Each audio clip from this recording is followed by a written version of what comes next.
ಕೇಳದವರೇ ಇಲ್ಲ. ಬ್ರೇಕಿಂಗ್ ಬ್ಯಾಡ್ web series ಮೂಲದ Heisenberg ಹಾಗೂ ಜೆಸಿ ಪಿಂಕ್ಮನ್.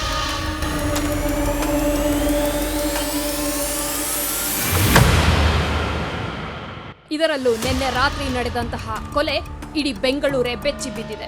ಈ ಹಿಂದೆ ಕೊಲೆ ಆದಂತಹ ಎಲ್ಲಾ ವ್ಯಕ್ತಿಗಳು ಡ್ರಗ್ ಮಾಫಿಯಾ ದಂಧೆಗೆ ಸೇರಿದವರೆಂದು ಮೂಲ ವರದಿಗಳು ಹೇಳಲಾಗಿವೆ.